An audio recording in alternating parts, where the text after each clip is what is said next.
নমস্কার। চামেলির গল্পের তরী চ্যানেলে সবাইকে স্বাগত জানাই। আজকে আমি বিভূতিভূষণ বন্দ্যোপাধ্যায়ের লেখা পুরনো কথা এই গল্পটি পাঠ করে শোনাবো আপনাদের। আশা করছি গল্পটি আপনাদের ভালো লাগবে। শুরু করছি আজকের গল্প পুরনো কথা। বাল্যে সর্বদাই দেখতুম বাবার সঙ্গে ঠাকুরমার ঝগড়া বিবাদ চলেছে। এর কারণ কিছু বুঝতাম না। আমার বয়স তখন 7 বছর। ঠাকুরমা যে বাবার মা এটা অনেক দিনই বুঝেছিলুম, কিন্তু মা ছেলেকে অমনি করে যে দিন নেই রাত নেই বকে, তার কোনো নজির আমার নিজের মায়ের সঙ্গে আমার সম্বন্ধে খুঁজে পাইনি। বুড়ো মানুষেই যে অমনি করে তাও তো নয়, কারণ আমার দিদিমা ছিলেন ঠাকুরমার চেয়েও বেশি বয়সের। দিদিমার মাথার চুল পেকেছিল, ঠাকুরমার মাথার চুল তখনও অনেক কাঁচা। কিন্তু কই, দিদিমা তো আমায় খুব ভালোবাসতেন। কাউকে তো কখনো বকতে শুনিনি তার মুখে। তবে কেন ঠাকুরমা এরকম করেন আমার বাবাকে? মাঝে মাঝে এ কথা ভেবেছি, কিন্তু 7 বছরের ছেলে, ভেবে কিছু ঠিক করতে পারতুম না, বা বেশিক্ষণ এসব কথা আমার মনে দাঁড়াতও না। দিদিমার কাছে আমি অনেক সময় থাকতুম। তার বাড়ি আমাদের গ্রাম থেকে নৌকায় যেতে হয়। অনেক দিন সময় লাগতো সেখানে পৌঁছতে।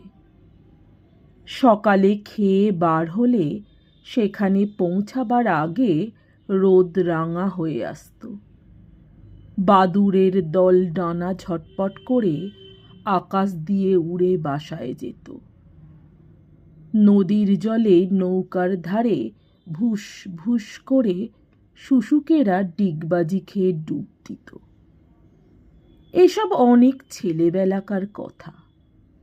তখন আমরা থাকতাম আমাদের দেশের বাড়িতে। সেখান থেকে অনেক দিন আমরা চলে এসেছিলুম, আর কখনো যাইনি। দেশে এখন আর আমাদের বাড়িঘর নেই।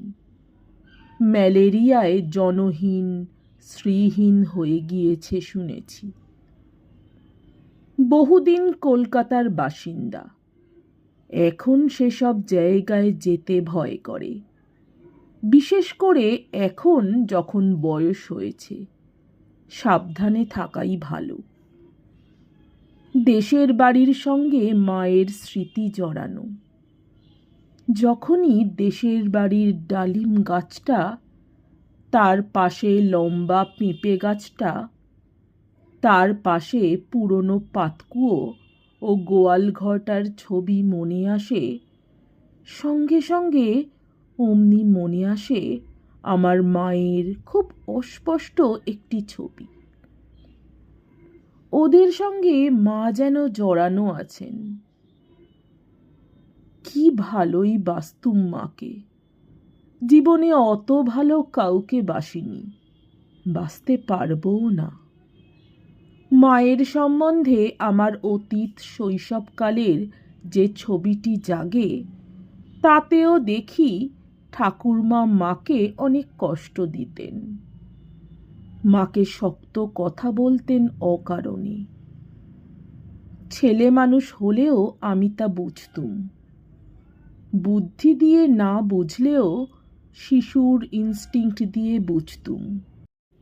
তার একটা মস্ত কারণ মার প্রতি ছিল আমার গভীর দরদ ও সহানুভূতি।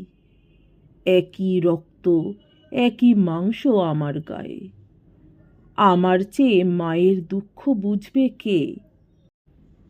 একদিনের কথা আমার মনে হয় অস্পষ্ট একখানা ছবির মতো। আমাদের বাড়ির সদর দরজার সামনে কিছু দূরে আর একজন কাদের বাড়ি ছিল। একটা খুব বড় ঝাঁকড়া লিচু গাছ ছিল তাদের বাড়ির বাইরের উঠোনে। বিকেলবেলাটায় আমি ও আরও অনেক ছেলে লিচু তলায় খেলছিলুম। এমন সময় আমাদের বাড়ির সদর দরজায় দাঁড়িয়ে মা ডাক দিলেন, ভানু, খাবার খাবি আয়। খেলা ফেলে ছুটে গেলুম খেতে। সদর দরজার ফ্রেমে মার ছবিটা আজও বেশ মনে হয়। দুদিকের কাঠে হাত দিয়ে দাঁড়িয়েছেন, পরনে সাদা শাড়ি, মুখে হাসি। দরজার কবাট জোড়া সেকেলে ধরনের মোটা পেরেকের গুল বসানো। পাশেই ছোট একটি চালা ঘরে খড় বিচালি থাকত। মা খেতে দিলেন মুড়ি মেখে। বেতের ছোট্ট ধামিতে মুড়ি নিয়ে খেতে বসেছি। এমন সময় নদীর ঘাট থেকে ঠাকুরমা ফিরলেন জল নিয়ে, এবং আমার হাতে মুড়ির ধামি দেখেই মাকে বকুনি ও গালাগালি শুরু করলেন। ঠিক কথাগুলো মনে নেই, কিন্তু তার মোট মর্ম এই যে বাড়িতে ওবেলা পুরুত ঠাকুরের নিমন্ত্রণ ছিল একাদশী বলে। তিনি রুটি খেয়েছিলেন। তার পাতে রুটি তরকারি রয়েছে। সেই পাতের রুটি তরকারি আমার জন্যেই ঢাকা দিয়ে রেখে দিয়েছেন ঠাকুরমা। ঘাট থেকে আসতেও এমন কিছু দেরি হবে না। তখন এরই মধ্যে মুড়ির ঘড়া পেরে ছেলেকে সোহাগ করে মুড়ি খেতে দেওয়ার মানে কি? আমায় বললেন, রাখ মুড়ি, 5-6খানা রুটি পড়ে রয়েছে পাতে, ওগুলো উঠবে কি করে? পরের পাতের ঘাঁটা জিনিস খেতে আমার ঘেন্না করে, কিন্তু ঠাকুরমার ভয়ে কিছু বলতে পারলুম না। ঠাকুরমা ঢাকা খুলে পাতের খাবার আমায় খেতে দিলেন। খাবার সময়েই আমার কান্না এলো মায়ের কথা ভেবে। মিথ্যে মিথ্যে ঠাকুরমা মাকে বকলেন কেন? মা হয়তো জানতো না পাতের খাবার ঢাকা আছে। ভাবলুম, মায়ের প্রতি এমন একটা কিছু দেখাবো যাতে মায়ের মনের কষ্ট দূর হয়। কিন্তু 4 বছর তখন আমার বয়স। না পারি কথা গুছিয়ে বলতে, না পারি কিছু বোঝাতে। হয়তো খুব শক্ত করে মায়ের গলা জড়িয়ে রাত্রে শুয়েছিলুম। এছাড়া সহানুভূতি দেখানোর অন্য কোনো উপায় আমার জানা ছিল না সে বয়সে। মধ্যে অনেক দিনের কথা আমার তত মনে পড়ে না। আমার যখন মায়ের কথা মনে পড়ে, তখন মার খুব অসুখ। কি অসুখ জানতুম না তখন। নিচের একটা ঘরে মা থাকতেন। আমাকে মার কাছে যেতে সবাই বারণ করে দিয়েছিল, কিন্তু আমাকে ধরে রাখা সোজা কথা নয়। ফাঁক পেলেই আমি মার ঘরে ঢুকতুম। খানিকক্ষণ ধরে মার সঙ্গে কী সব কথা কইতুম। তারপর সন্ধান পেয়ে ওরা এসে ধরে নিয়ে যেত। ঠাকুরমার কাছে বকুনি খেতে হতো ও ঘরে যাওয়ার জন্যে। এরকম চলল 2-10 দিন নয়, অনেক দিন, অনেক দিন। কতদিন তা আমার জানবার বয়স হয়নি। মোটের ওপর অনেক দিন। এখন মনে হয় 7-8 মাসের কম নয়। একদিন শুনলুম মায়ের অসুখ নিয়ে বাবার সঙ্গে ঠাকুরমার ঝগড়া হচ্ছে। ঠাকুরমা বলছেন, আর ওর পেছনে পয়সা খরচ করে কি হবে? আমার ছেলে মেয়েগুলো কি পথে দাঁড়াবে?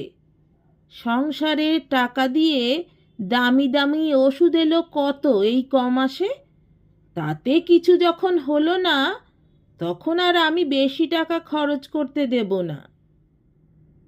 বাবা বলছেন, তা বলে একটা মানুষ বিনা চিকিৎসায় মরবে চোখের সামনে?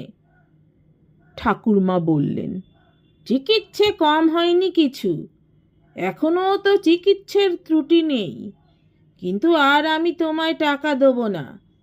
যে বাঁচবে না তার পেছনে আর কেন টাকা খরচ?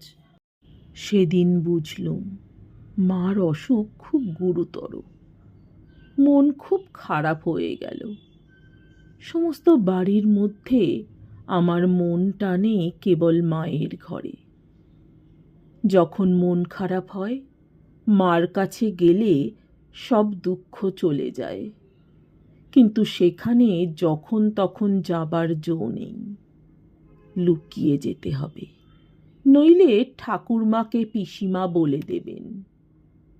ছোট পিসিমা আমায় কোলে করে পুকুর ধারে নিয়ে যাবে চলে। ওদের সঙ্গে আমি তো জোরে পারি না। পুকুর ধারে বড় চাঁপা ফুলের গাছ আছে, তার তলায় ছোট পিসিমা আমায় নিয়ে গিয়ে বলতো, ওরকম যেও না যখন তখন ও ঘরে, যেতে নেই, এখানে বসো। মা ভিন্ন সংসারটা আমার কাছে ফাঁকা। মা ছাড়া আর কিছু বুঝি না, আর কাউকে ভালো লাগে না, কেবল দিদিমা ছাড়া। দিদিমা নিতান্ত গরিব, আমার মা তার একমাত্র মেয়ে।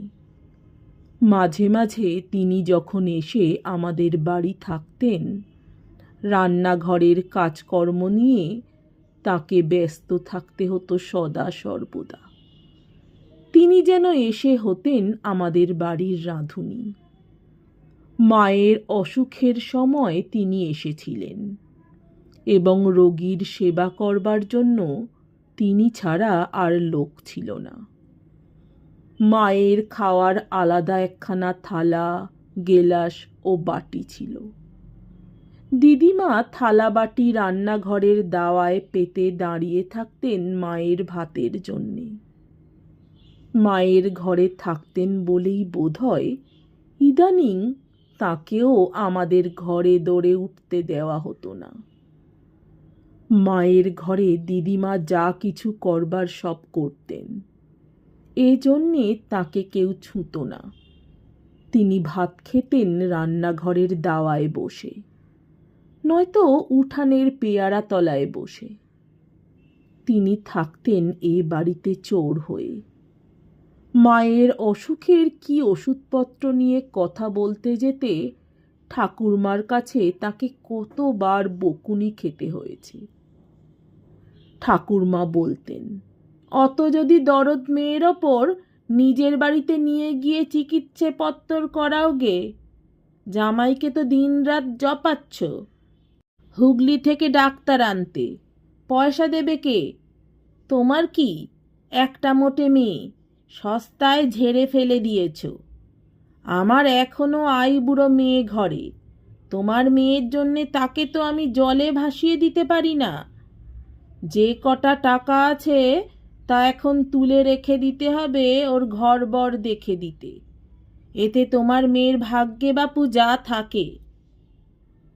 দিদিমাকে কতদিন পুকুর ঘাটের চাঁপা তলায় বসে একা হাপুস নয়নে কাঁদতে দেখেছি।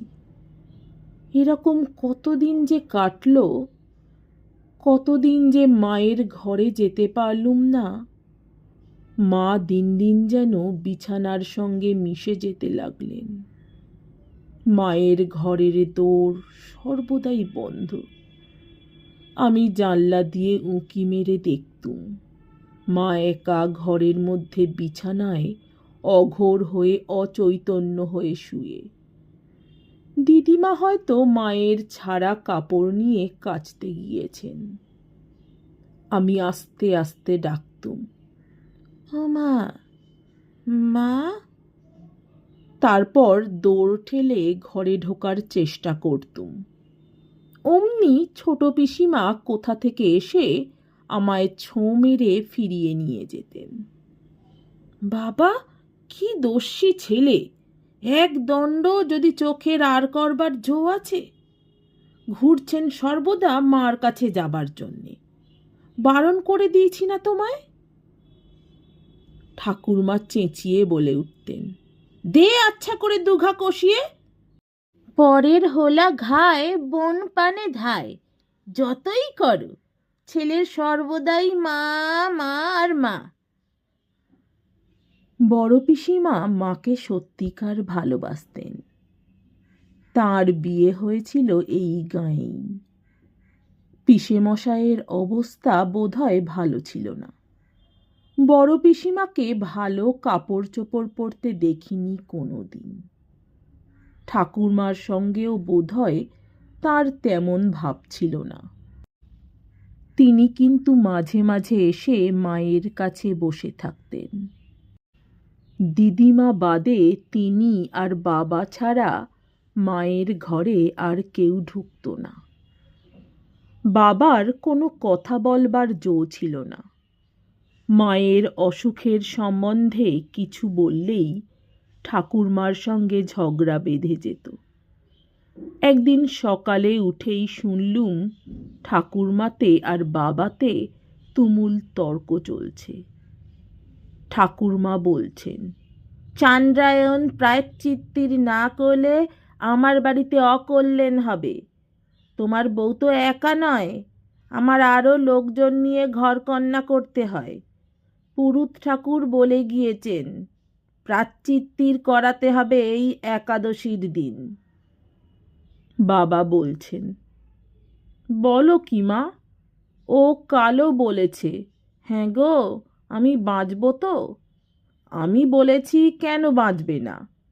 এবার ডাক্তার বলেছে সেরে উঠবে। চান্দ্রায়ণের নাম শুনলেই ও ভয়ে খুন হয়ে যাবে। যার এখনো এত বাঁচবার ইচ্ছে, তাকে কি করে প্রায়শ্চিত্তির করানো যায় মা? ও তাহলে ভয়ে মরে যাবে। ঠাকুরমা বললেন, আর এমনিই যেন বাঁচবে, দুদিন আগে আর দুদিন পাছে। তোর লজ্জা করে না বইয়ের কথা বলতে আমার সামনে? মুখের লাগাম আলগা করে দিয়েছ যে একেবারে। এক করার মুরদ নেই, আবার কথাবার্তা শোনো গুণধর ছেলের। সোজা কথা বলে দিচ্ছি, প্রায়শ্চিত্তির না হলে ওই রোগের মরা কেউ বার করতে আসবে ঘর থেকে। বাবা বললেন, চুপ চুপ, শুনতে পাবে ও ঘর থেকে। আচ্ছা মা, তোমার কি একটু দয়াও হয় না? ও মরণের ভয়ে কালি হয়ে যাচ্ছে। দুবেলা একে ওকে বলছে আমি বাঁচব তো, আর তুমি কি বলে ওর কানের কাছে? এর উত্তরে ঠাকুরমা চিৎকার করে বিপরীত কাণ্ড বাঁধিয়ে তুললেন। যাই হোক, বাবার কোনো কথা বোধহয় খাটল না। কারণ একদিন মায়ের ঘরে কি সব পুজো আচ্চার জোগাড় হলো। পুরুত ঠাকুর এলেন ও পাড়া থেকে। তিনি কালীর বাবা, আমি তাকে চিনি। কালী আমাদের সঙ্গে খিড়কি বাগানে কত খেলা করেছে। ভারী ছুটতে পারে, তার সঙ্গে ছুটে কেউ পারি না আমরা। সে এখন এখানে নেই, তার মামার বাড়িতে গিয়েছে। বড় পিসিমা বলছিলেন হরিগয়লানির কাছে। সে আমাদের দুধ যোগান দেয়। আহা, বলছি পুরুত আসছেন, তোমার একটা সস্তেন করাতে হবে কি না? বউয়ের মুখ ভয়ে এতটুকু হয়ে গিয়েছে। বলছে, কেন ঠাকুরঝি, তবে কি আমি বাঁচব না? তখন আবার বোঝাই, বলি তা কেন, সস্তেন করলে তোমার অসুখ সারবে, ভয় কি? আহা, ছেলে মানুষ, এই সবে 22 বছরে পা দিয়েছে। ওর এখনো কত স্বাদ জীবনে, বাঁচবার কি ইচ্ছে পোড়া কপালির। দিন 10-12 পরের কথা। পাশেই এ পাড়ায় সন্তুদের বাড়ি। সন্তুর দাদা বিয়ে করে নতুন বউ এনেছে। তাদের বাড়িতে সবাই গিয়েছে বউ দেখতে। খুব বাজি বাজনা করে বিয়ে করতে গিয়েছিল সন্তুর দাদা। এক একটা হাউই বাজি যেন গিয়ে একেবারে আকাশে ঠেকে। বাড়ির সবাই গিয়েছে, দিদিমা যাননি। রাত জাগেন বলে তিনি ও বারান্দায় আঁচল পেতে ঘুমোচ্ছেন। আমি চুপি চুপি মায়ের ঘরে ঢুকে মায়ের কাছে গিয়ে বসলুম। মায়ের কাছে আসবার লোভেই বউ দেখতে যাইনি, বাগানে গিয়ে লুকিয়েছিলুম। নইলে ছোট পিসিমা অনেক ডাকাডাকি করেছিল। মা বেশি কথা বলতে পারেন না। আমি চুপ করে মায়ের বিছানায় শিওরের পাশটিতে বসে আছি। বেলা বেশি নেই। পুকুর ধারের চাঁপা গাছে রোদ রাঙা হয়ে এসেছে। খানিকটা পরে মা বললেন, খোকা, আমি যদি মরে যাই তুই কি করবি? আমি কিছু বললুম না, চুপ করে রইলুম। আমার মনে একটা অদ্ভুত ধরনের বিষাদ। আর কখনো এ ধরনের ভাব আমার মনে হয়নি। ভয়ানক মন কেমন করছে কার জন্যে যে বুঝতেও পারি না। মা যেন আপন মনেই বলছিলেন, খোকা, তোকে যে কার কাছে রেখে যাব সেই হয়েছে আমার ভাবনা। কেই বা তোকে বুঝবে? হঠাৎ মা তার হাতের আংটিটা খুলে আমায় দিয়ে বললেন, যা, এটা লুকিয়ে রেখে দিকে যা, ওরা তোকে কিচ্ছু দেবে না। এটা দিয়ে কিছু মিষ্টি টিষ্টি কিনে খাস। তুই ভালোবাসিস পকান্ন মেঠাই, তাই খাস, কাউকে দেখাসনি। এই সেই আংটি আমার হাতে এখনো রয়েছে।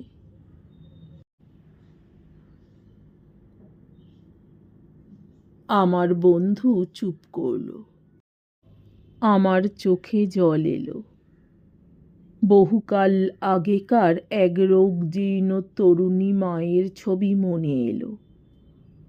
অসহায় বন্ধুহীন সংসারে যার একমাত্র অবলম্বন ছিল 6 বছরের ছেলেটি আর দুর্ভাগা স্বামী। আমার বন্ধু এখন খুব বড়লোক, অনেকগুলো কয়লার খনির মালিক। তার সার্কুলার রোডের বাড়িতে বসে চা পানের পরে সন্ধ্যাবেলা আমরা কথা বলছিলুম।